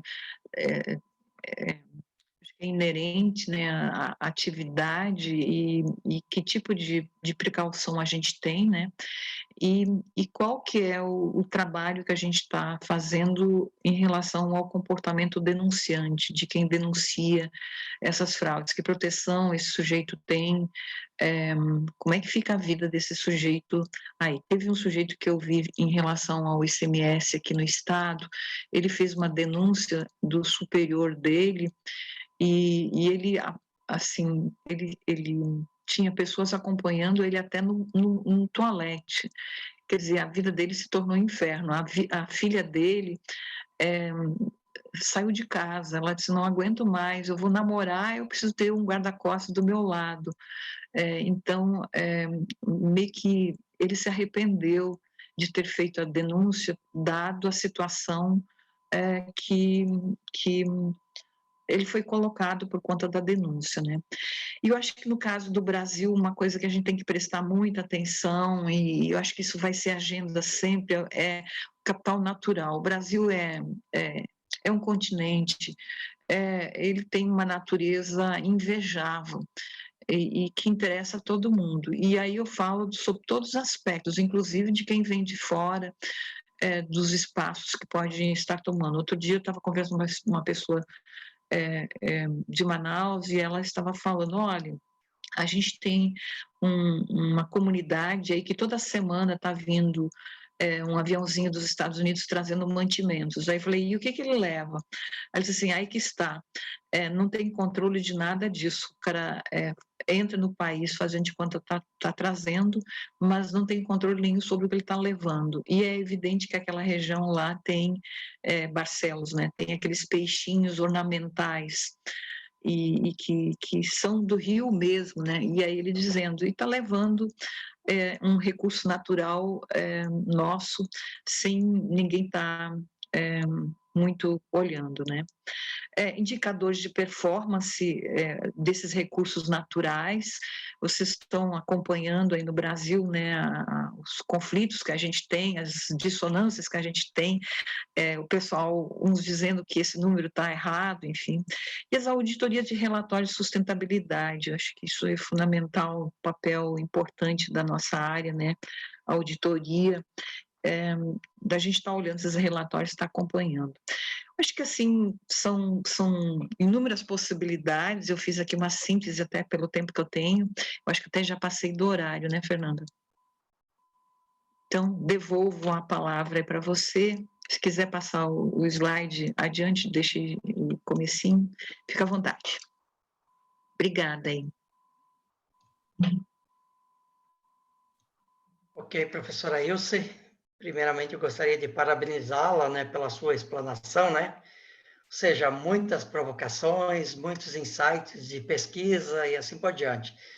Claro, conhecendo-a de longa data, aí não poderíamos esperar nada diferente, né, disso, né? Então, parabéns. Professora, nós já temos até questões aí no chat também, mas eu vou fazer uma provocação inicial, né? Ok. Nós estamos passando por uma pandemia a nível mundial, né? Acredito que todos os gestores que atuam nas empresas no momento não vivenciaram uma crise de tal tamanho, né, como estamos vivenciando agora. Como a contabilidade gerencial, ela pode contribuir neste momento? Eu estou fazendo um link, depois até tem uma outra questão para linkar com a questão das startups também. Legal. Olha só, até tem um artigo interessante que a gente, numa chamada da RAI, a gente acabou publicando. E a gente colocou como variável independente o fluxo da informação. Eu acho que isso é fundamental, porque a gente está com tantas informações e a gente não sabe o que é real, o que é uma fake news, enfim. Então, o fluxo de informação, ele é fundamental, quer dizer, de onde vem essa informação, alguém fazer uma triagem dessa informação e como ela pode dar suporte ao nosso negócio. Nós estamos, assim, alguém diz assim, olha, tem um recurso lá que a gente pode estar utilizando, mas aí quem pode fazer esse fluxo da informação para que a organização realmente consiga analisar se esse recurso é interessante, se ele deve tomar esse recurso naquele momento, quais são os requisitos para isso, e a mesma coisa em relação aos funcionários, porque tem pessoas que estão entrando em pânico, pensando, vou perder meu emprego, e não consegue trabalhar de medo de perder o emprego. Então, esse fluxo de informação do que realmente está acontecendo, em quem a gente pode estar acreditando, eu acho que é ali que a gente tem um espaço interessante de discussão. Quer dizer, a gente mostrando os números da empresa, como nós estamos, como é a nossa reação diante do que está acontecendo, e talvez, neste momento, contar com a capacidade das pessoas, quer dizer, como é que as pessoas podem estar ajudando a gente nisso. Então, acho que a gente tem uma coisa muito importante na mão, que são os relatórios contábeis, que a gente pode dizer assim, olha, esse fluxo da informação aqui, ele é da organização, e a gente está nesse pé aí. E eu acho que se a gente consegue confiar, a gente passa a ter uma outra percepção da confusão da mídia que a gente tem hoje, enfim, de questões que precisam de triagem como tal. Acho que de uma forma simples, seria isso. Claro que tem outros elementos que eu preciso aí estar desenvolvendo, assim, da adesão, né, do pessoal a isso, da compreensão, tem outros elementos aí do meu comprometimento com aquilo que eu estou fazendo, mas acho que o fluxo da informação, ele é fundamental. Ok, professor. Na verdade, tudo uma questão de resiliência, né? Porque a gente tem que ter aquela capacidade de tomar decisões, eu diria, imediatas, né? Em função de alguns problemas que de fato ocorrem, né? Que fogem do nosso controle, como é o caso, né? Mas eu acho que é bem isso. Eu só colocaria mais uma questão, professora, assim, ó, o brasileiro, de certa forma, pegando um pouco do link da sua fala das startups, né? Ele é considerado um empreendedor, mas muitas vezes ele faz isso de forma empírica, né? Ou seja, eu estou trabalhando numa determinada empresa, por algum motivo eu perdi meu emprego, e aí acabo pegando as minhas economias da minha rescisão, por exemplo, contratual, e acabo abrindo uma empresa, né? E muitas vezes sem ter um conhecimento prévio do próprio negócio que ele está constituindo agora, né? Então, nesse sentido, você poderia traçar uma relação entre as empresas incubadas, que são as startups, e o investidor tradicional que não faz estudos prévios, né, para constituir seu próprio negócio? E aí eu Ai, ótimo. colocaria, e eu só complementaria, professora, para depois abrir para os demais, né? E em relação ao crescimento das startups, né, que tem relação direta com a inovação, a senhora entende que universidades públicas, seja públicas ou privadas, podem contribuir nesse processo, considerando que temos aí o tripé, né, da inovação, né, que é a universidade, setor produtivo e o setor público, né? Legal. Acho que são duas perguntas Isso, que eu vou duas responder perguntas distintas. separadas. Eu acho que assim, você deu um gancho muito legal quando eu falei dos ecossistemas. Tem pessoas, né, que têm ideias inovadoras, são empreendedores e que optam por esses ecossistemas organizados, porque ali existe o nível de exigência de você fazer um plano de negócios.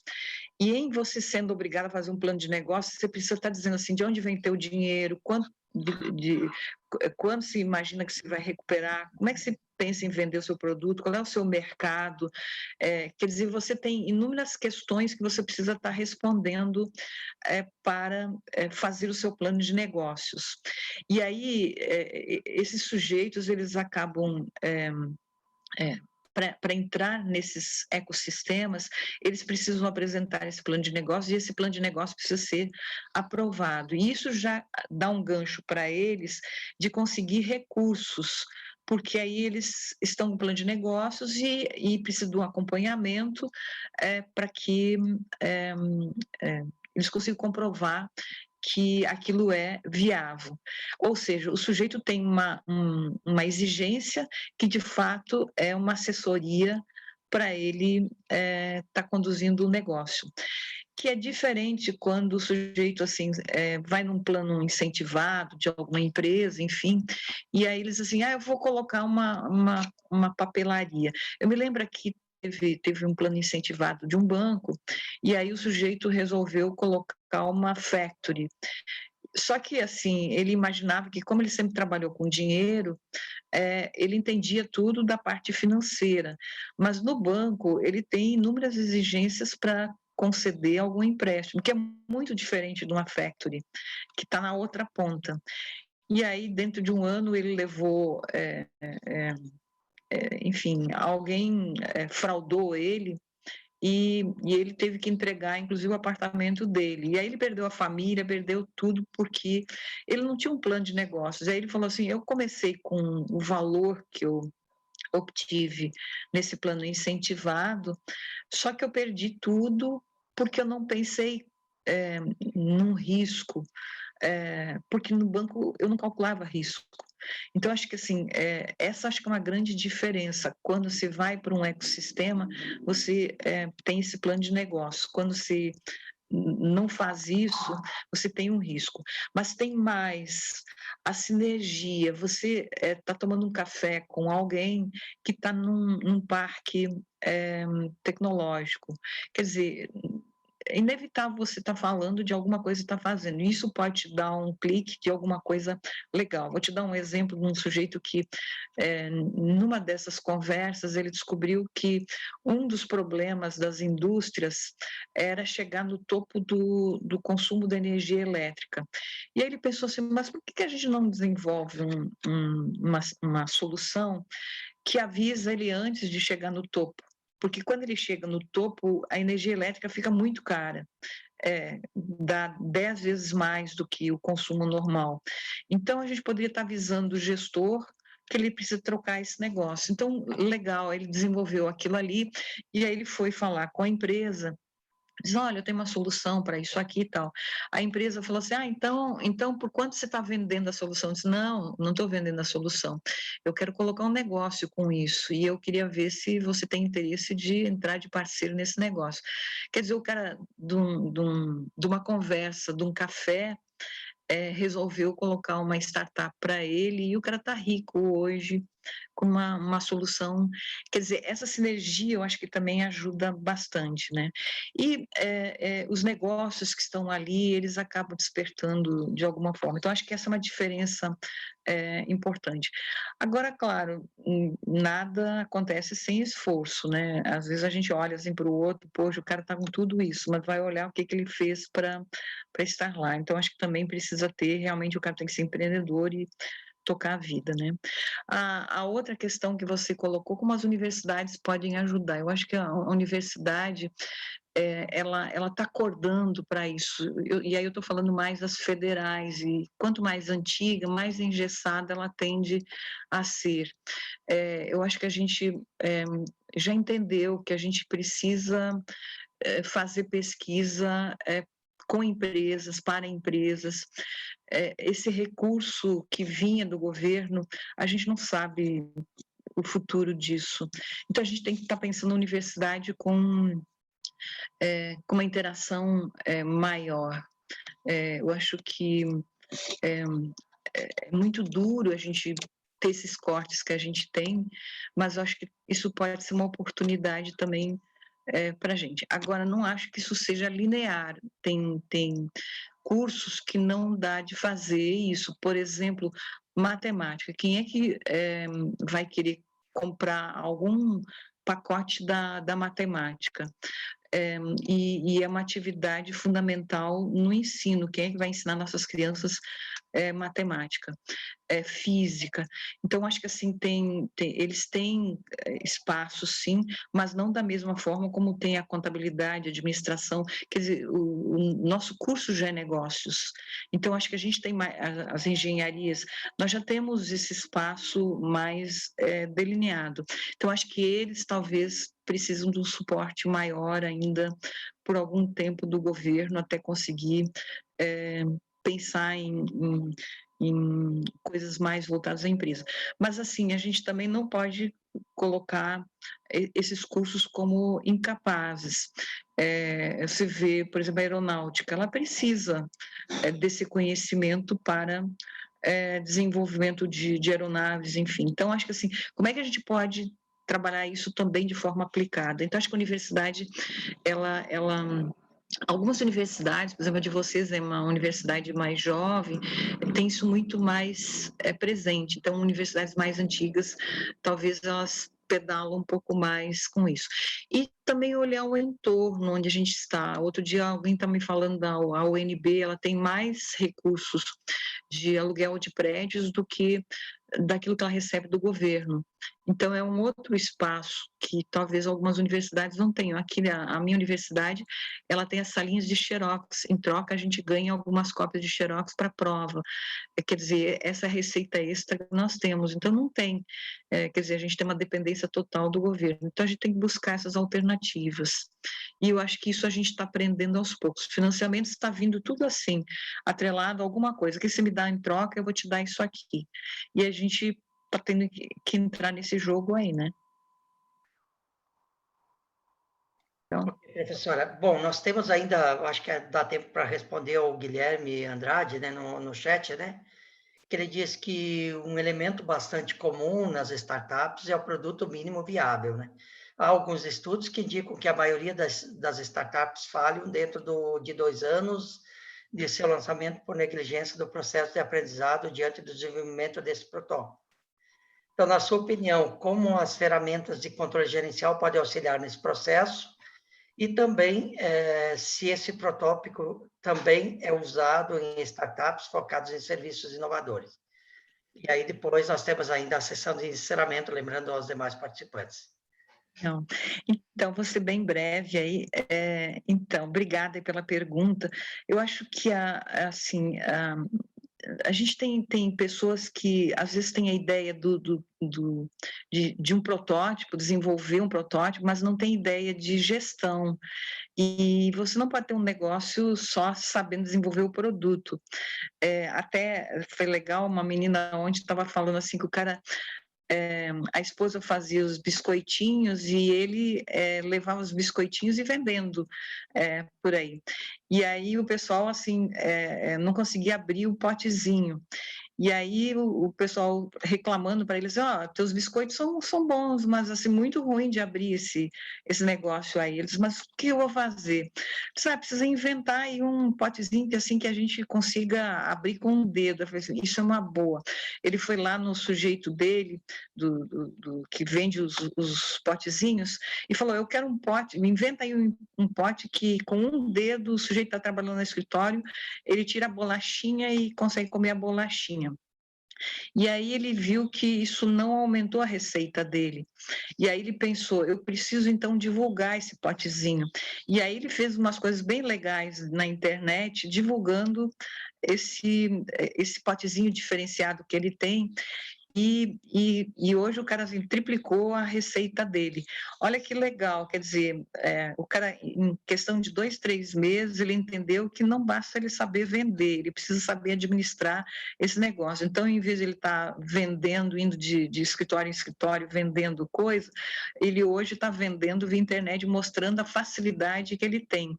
E todo mundo, da forma como ele vende isso, fica com vontade de comer o biscoitinho, ou seja, quem já não ficou ali tentando abrir uma embalagem, não consegue abrir. Então, acho que assim, às vezes o pessoal sai de um negócio e acha assim, eu tenho o produto, tá bom, mas aí eu acho que entra o nosso papel, né? Como é que a gente gerencia isso? Como é que a gente controla isso? Você vê, ele foi lá, conseguiu um potezinho diferente, mas ele não aumentou a receita. Isso é um papel nosso, mostrar, não deu resultado, você precisa de algo mais, e onde que entrou a internet. Então, o escritório acabou ajudando bastante esse sujeito. Você vê, em questão de 3 meses, se triplicar a receita, não é para qualquer um, né? Qualquer negócio que consegue isso, conta aí para a gente. Não tem, né? Então, acho que esse é um papel legal. Não basta ter o produto. Tá bem? Não sei se eu respondi. Acredito que sim, professora Ilse. Então, em nome da UFMS, agradecemos imensamente aí a sua colaboração, a sua participação, né? E, novamente, parabenizá-la aí pela excelente aula que nos deste aí na data de hoje. Devolvo os trabalhos para a Fernanda e a professora Elizabeth, então. Posso pedir para a gente fazer uma foto ou todo mundo abrir as câmeras? Pode falar, professora Ilse, enquanto eles vão abrindo. Legal. Enquanto isso, eu vou agradecendo a oportunidade, sempre um prazer. Estou vendo a Emanuel também. Muito bom estar em meio aos amigos, então obrigada. E bastante gente assistindo. Poxa, nesse horário aí, 136 pessoas, muito legal. Obrigada, viu? Nós que agradecemos demais, viu, professora, a sua presença.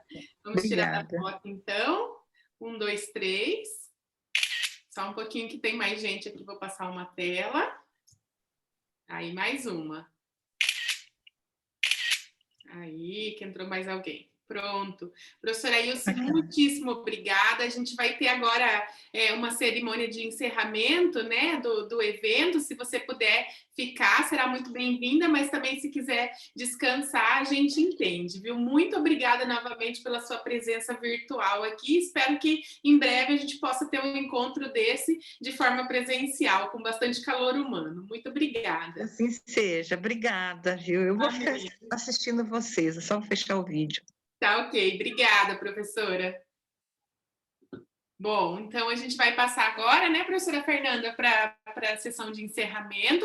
Vou agradecer ao professor Antônio Zanin aí pela mediação, né, dessa palestra que nós tivemos aqui de encerramento, que foi, assim, excelente, né? Foi para fechar com chave de ouro. Eu não sei vocês, mas teve uma hora que eu estava aqui zonza de tanta anotação, de tanta ideia, de tanta coisa para pensar, e eu falei, meu Deus, vai explodir a cabeça aqui, é muita coisa, né? Mas foi, assim, muito rico, né? Então, muito obrigada aí a professora Ilse. Vou passar a palavra, então, para a professora Fernanda e a professora Marciele, que vão tocar esse momento. Obrigada, professora Elizabeth. Gostaria também de agradecer a professora Ilse, né? Eu acho que sempre de uma forma muito brilhante, ela traz muitos insights, muitas reflexões para nós, então agradecer ela realmente por essa oportunidade de estar aqui conosco, mesmo que de forma virtual. Então, vamos lá para a cerimônia de encerramento, né? Com muita alegria, então, nós finalizamos mais um workshop de pesquisas em contabilidade e controladoria. Eu vou passar agora a palavra para o professor Jorge, que é o coordenador do programa de pós-graduação em Ciências Contábeis, para efetuar a premiação de melhor dissertação.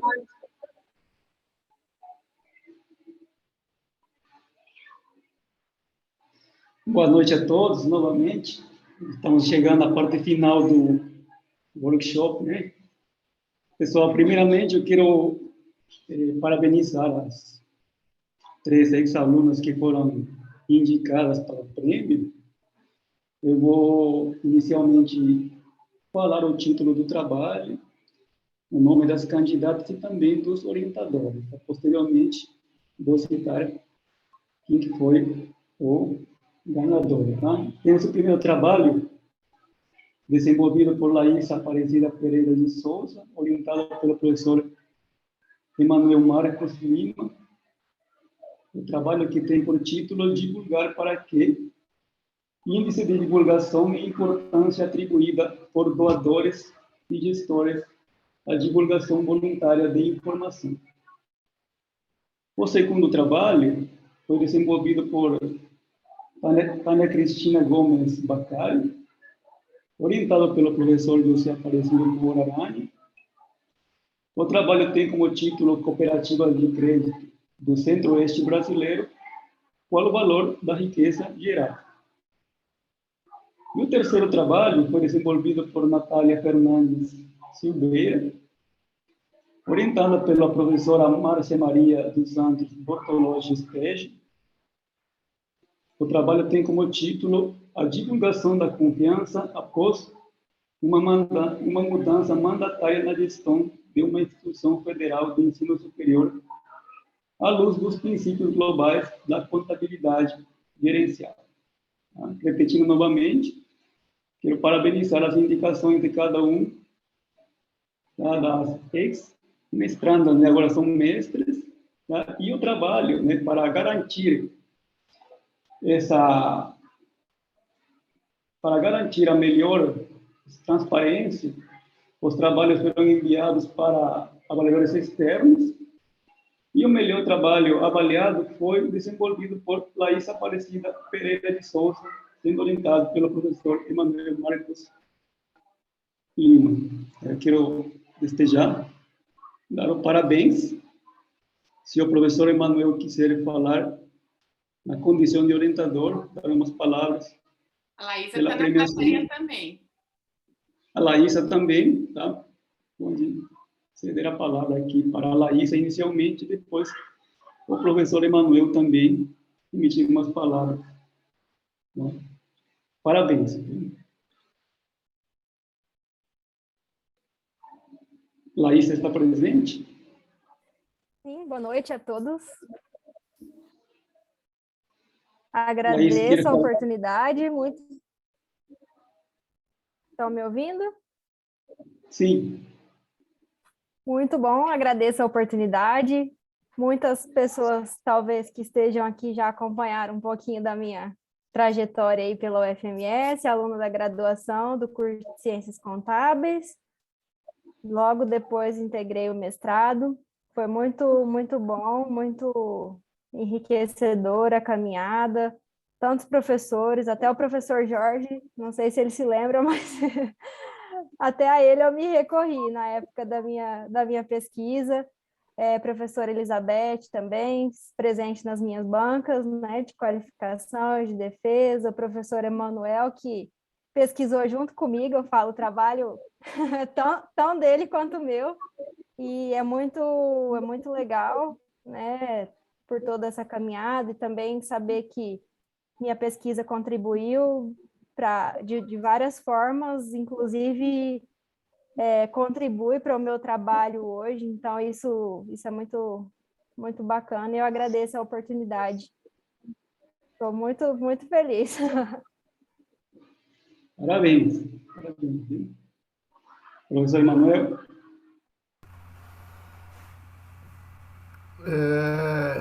Feliz, né, pelo reconhecimento ao trabalho da Laísa, né?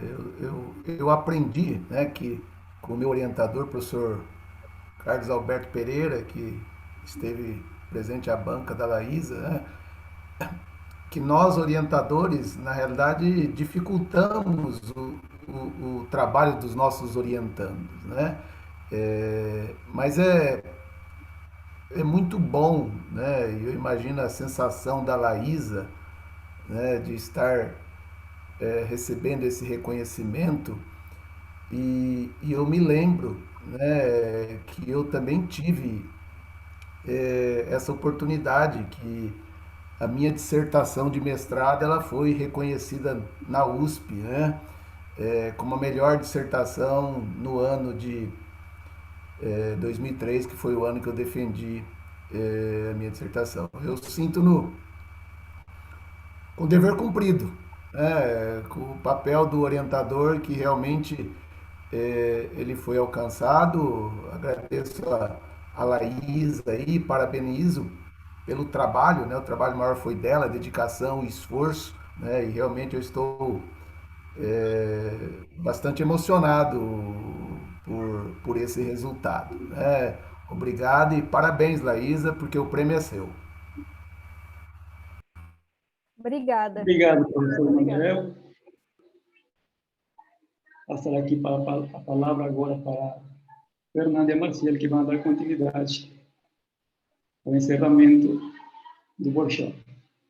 Parabéns, Laísa. Então, muito sucesso, né, nessa sua trajetória acadêmica também. Parabéns ao professor Emanuel, né, na função de orientador, né. E agora eu vou passar a palavra, então, para a professora Elizabeth, que vai fazer a menção honrosa dos projetos de TCC. Muito bem, só queria avisar a Laísa que vai chegar uma plaquinha de homenagem para você por esse prêmio, tá? Com uma lembrancinha. Em breve você vai receber aí, tá? E parabéns a você e ao Manuel pelo prêmio, viu? Merecido. Aí, só para destacar, a dissertação da Laísa já está aprovada aí em revista, viu? Já está para ser publicada. Daqui a pouco vocês terão acesso aí no formato de artigo, viu? Parabéns. Bom, dando continuidade aqui, então, nós tivemos, dentro do nosso 6º workshop, a validação dos projetos de TCC dos nossos alunos da graduação, né? Essas bancas de validação, elas aconteceram na noite de ontem, né? E aí elas aconteceram em 3 salas simultâneas, né? Então, alguns de vocês aí tiveram a oportunidade de acompanhar um pouco desses trabalhos, né? E aí, claro, como não é uma banca de defesa, né? A gente não vai ter uma premiação, como foi no caso da dissertação da Laísa aqui, mas nós gostaríamos de incentivar esses alunos, né, que vão desenvolver ainda esses projetos de TCC que foram validados na noite de ontem, né, nós gostaríamos de incentivá-los, né, a sempre buscar aprimorar os métodos científicos com os quais eles pretendem desenvolver essas pesquisas, né, e aí como forma de incentivo, a organização pensou então em fazer essa menção honrosa às bancas. Como foram 3 salas simultâneas, nós escolhemos, por conta das apresentações, dos comentários, das notas, né, de cada projeto, nós escolhemos, então, um trabalho por sala, tá? Então, eu vou começar aqui a anunciar a sala 1. Na sala 1, nós tivemos 3 trabalhos apresentados, né? Eles eram de orientação da professora Márcia Espejo, e o projeto, né, que foi considerado aí o campeão da sala 1, foi o projeto da Yasmin e da Núbia. Como não tornar o ensino online mandatório? Então, estão falando de um assunto aí bem atual, né? Então, Yasmin, Núbia, professora Márcia, parabéns aí por esse destaque no projeto, né? Então, é claro, são projetos, vocês ainda vão desenvolver, mas parabéns pela caminhada até aqui, né? Vocês estão recebendo essa menção justamente pelo empenho de vocês de apresentar um projeto já um pouco mais evoluído e com uma boa ideia de trabalho, né? Então, parabéns aí. Eu acho que a Yasmin e a Núbia estão presentes, a professora Márcia não pôde estar conosco hoje, então, se vocês quiserem falar alguma coisa, fiquem à vontade, Yasmin e Núbia. Boa noite. Vocês estão me escutando? Estamos sim, boa noite. Boa noite. Estão escutando eu também? Estamos sim. Bom, só queria agradecer mesmo, principalmente a professora Márcia e o Guilherme também, que está coorientando a gente. E é isso, agora só coloca mais pressão para o projeto, para o TCC final, né, para o artigo. Atrás dele agora, mas... É isso mesmo, obrigada a todos, obrigada à minha dupla, Núbia, conseguimos ter esse reconhecimento, também coloca mais pressão agora para a gente conseguir fazer um trabalho muito melhor. E obrigada, professora Márcia, o Guilherme, que ajudou muito a gente nesse projeto. Parabéns, meninas. A Yasmin e a Núbia são duplas, ó, desde o primeiro semestre, porque elas caminham juntas no curso, né? No TCC não poderia ser diferente. É verdade, professora. Parabéns aí, a gente quer ver também esse TCC publicado depois, numa forma de artigo, porque realmente o tema é bastante relevante, né? Então, a gente espera aí esse sucesso de vocês, tá? E desejamos aí uma boa caminhada no próximo semestre até a banca de defesa, tá ok? Obrigada, professora, obrigada. Parabéns, um abraço. Bom, vamos então para a sala 2. Na sala 2, nós tínhamos também 3 artigos, né? E os 3 estavam sobre minha orientação. E aí, opa, o que eu fiz aqui? Bem na hora da premiação, gente? Espera lá. Espera aí. Não está aparecendo, né? Não, é o suspense. Não está aparecendo. É o suspense, né? Agora sim, né?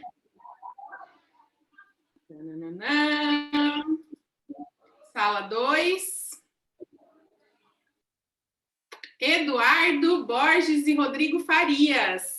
Parabéns pelo trabalho de vocês, por esse projeto muito bem feito, né? Então, os meninos vão falar sobre o ensino remoto emergencial, só que eles vão fazer um olhar sobre a ótica dos estudantes. Então, eles querem saber como foi a experiência desses estudantes, né? Então, parabéns. Não sei se o Eduardo e o Rodrigo estão por aí, se quiserem falar algumas palavras. Boa noite a todos. Estão me ouvindo? Estamos sim, Rodrigo. Boa noite. Queria agradecer a senhora, principalmente, por não ter desistido da gente, né?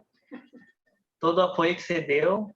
Queria agradecer ao Eduardo também, que não pôde estar presente hoje. Mas é isso, bola para frente para finalizar esse artigo. Parabéns, viu, Rodrigo? Como as meninas falaram, só aumenta a pressão agora, né? Então, já começou aí com diferencial, então o que a gente quer ver agora é a qualidade só subir. Parabéns, viu? Muito orgulhosa por vocês, tá? Obrigado. Muito bem, vamos para a sala 3 agora, então, onde a gente tinha trabalhos orientados pela professora Fernanda e trabalho orientado pela professora Marciele. E o grande campeão daquela sala foi o trabalho do Eric e do José Carlos. Parabéns, Eric e José Carlos, né? Então, eles estão se propondo a falar do impacto que essa pandemia teve na necessidade do capital de giro das empresas do setor aéreo listadas na B3. Parabéns, Eric, parabéns, José Carlos. O professor Jorge está aqui vibrando com o tema de vocês, né? Gostou bastante, né, professor Jorge? Um tema excelente, viu? Justo aqui neste momento, né? Que tema chamativo.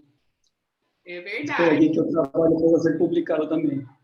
Aí, tá vendo? O pessoal arrasou nos temas do TCC esse ano, viu? Foi difícil aqui escolher esses 3, porque todos estavam muito bons e de parabéns, viu? O pessoal se empenhou. Não sei se o Eric ou o José Carlos estão aí, querem falar alguma coisa? Boa noite a todos. Gostaria de agradecer pela oportunidade, agradecer especialmente ao meu colega José Carlos, que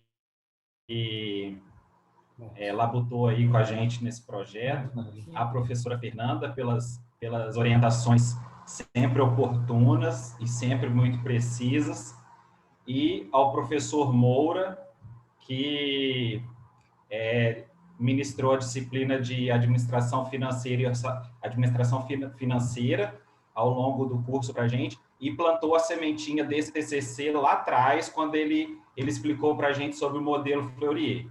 Então, hoje aí a gente vai germinar essa semente durante esse próximo semestre e, se Deus quiser, no final do ano aí, tomara que nós tenhamos aí um grande trabalho aí para apresentar.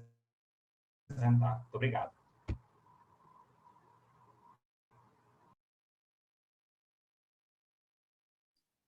Parabéns. Vai, José Carlos, vai falar suas palavras? Boa noite a todos. Como o meu amigo Eric falou também, quero agradecer principalmente, primeiramente, a professora Fernanda, que nos orientou muito bem na parte do nosso tema, e a professora Márcia também nos ajudou e muito, né, nas correções, nas opiniões, né, então foi muito, muito importante essa orientação, e como também o Eric falou, né, o professor Moura também plantou lá atrás essa semente que despertou o nosso interesse, né, e a gente com certeza vai se empenhar ao máximo para fazer um bom trabalho e, se Deus quiser, publicar lá para frente. Obrigado. Parabéns, parabéns, meninos. E vamos na pressão, né? Queremos ver esse trabalho aí muito bem desenvolvido, viu? Parabéns. E que essa premiação sirva aí de incentivo para vocês trabalharem com bastante afinco, embora eu tenha toda certeza que essa dupla é uma dupla que trabalha bem, né? Que gosta do trabalho, não foge do trabalho, não. Então, parabéns, viu? Estamos muito felizes por vocês. Obrigado, professora. Eu vou devolver a palavra agora para a professora Fernanda, que vai dar continuidade aí à cerimônia de encerramento, falando um pouquinho de alguns números do nosso workshop, né? Já que somos contadores, ela vai falar um pouquinho de números. Exatamente. Parabéns, né? Deixa eu só dar meus parabéns aos meninos e também às outras duas duplas, né? E que continuem, né, dessa forma, com essa mesma motivação ali até o final desses próximo semestre, né? Então, parabéns a cada um de vocês. Então, vamos lá, né? Esse workshop, ele não teria acontecido, né, sem a participação de todos vocês, né? Então, a gente viu que realmente esse workshop ele foi um sucesso.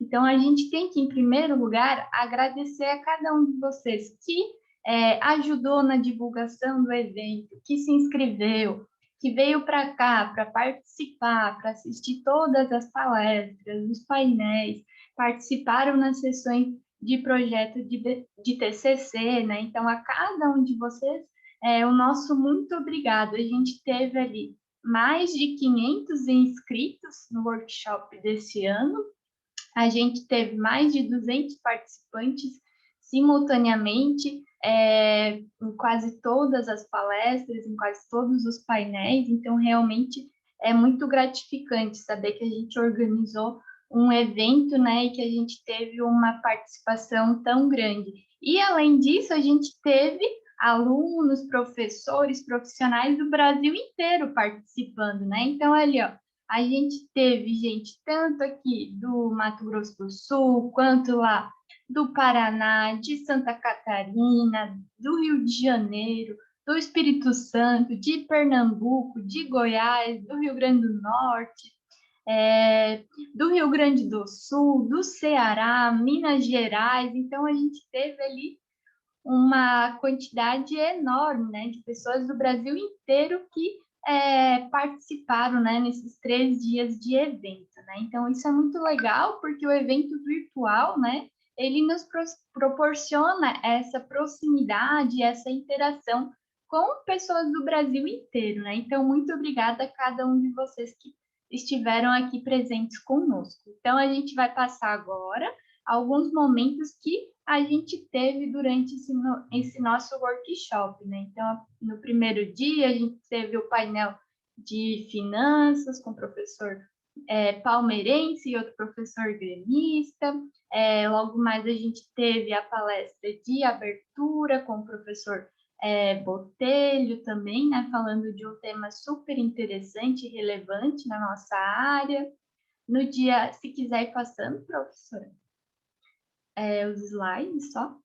No dia 24, né, na quinta-feira, a gente teve, então, um painel sobre contabilidade gerencial, com os desafios de pesquisa nessa área, com a professora Franciele, com o professor Daniel, e depois a gente teve, então, as bancas dos projetos de TCC, né, então, a carinha ali de todo mundo que apresentou esse projeto, né, parabéns a cada um deles também, e o nosso encerramento, então, hoje, né, com esse painel de desafios de pesquisas na área financeira, com o professor Orleans, com o professor Alonso, e a nossa palestra de encerramento, então, com a brilhante professora Ilse, né? Então, alguns momentos que a gente teve durante esse workshop. Agora eu vou passar a palavra para a professora Marciele, que vai fazer mais uns agradecimentos em nome da organização.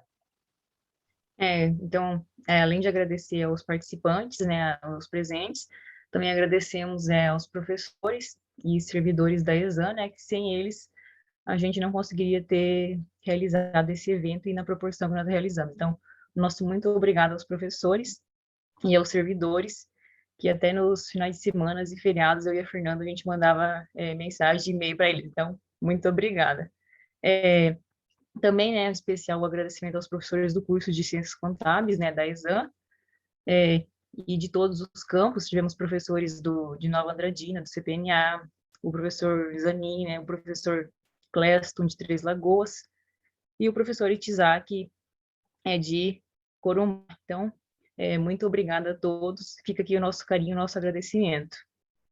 Também agradecemos a coordenação, né, a professora Elizabeth, que ela nos motivou, né, e ela, quando nós assumimos o concurso, ela chegou e falou: eu tenho um desafio para vocês aceitam? Aceitamos o desafio e muito obrigada, professora Beth, pelo carinho, né? Aí fica aqui nosso agradecimento por ter confiado na gente e por todas as dúvidas, né? A gente estava desesperado, mandava mensagem, sempre prontamente a contribuir com a gente. Muito obrigada. Agradecimento também aos nossos alunos, né? Que participaram, que foi um evento pensado em todos, com muito carinho, né? Então, o conhecimento gerado. Muito obrigado, né? Que aproveitaram essa oportunidade, né, de aprender mais um pouco além do nosso dia a dia nas aulas. Então, também agradecemos a todos os palestrantes, né, que disseram sim. A gente sabe que todos são muito ocupados, tem várias atividades, e agora com a questão da pandemia, né, aumentou ainda mais essa demanda. Então, agradecemos muito pelo sim, o nosso convite, né, então a professora Ilse, né, fechando aqui com chave de ouro. É um orgulho, né, ter a professora aqui agora na nossa casa, né? Então, espero que um dia no próximo ano a gente possa ser presencialmente, né? Muito obrigada, professora Ilse, pela excelente aula e a realização do evento. Também não poderíamos deixar de agradecer, né, ao nosso grupo de trabalho, que estavam aí prontamente para nos ajudar, né? Então, aos alunos que se voluntariaram para nos ajudar nesses 3 dias, né? Muito obrigada, Ana Caroline, o André, Leonardo, Lucas, a Maria Eduardo, o Rian e o Thiago. Então, muito obrigada. E também aqui nós não poderíamos deixar de agradecer ao Danilo, né? Que ele nos deu um amparo não somente nesses 3 dias, mas ao longo da preparação do workshop. Inclusive, a gente mandava mensagem para ele feriado, né? E final de semana. Então, Danilo, muito obrigada e sempre atendendo a gente muito bem. E também, né? Vou agradecer a Fernanda, né? Pela parceria, topou a gente a esse workshop junto. Então, esperamos encontrá-la novamente em 2022, né? Em Campo Grande, na ESAN. Então, encerramos o evento assim, muito felizes, né, com o resultado. Foi tipo, complicado, mas deu tudo certo no final. Então, muito obrigada a todos e esperamos nos ver em 2022 em Campo Grande de forma presencial. Então, uma boa noite a todos e obrigada.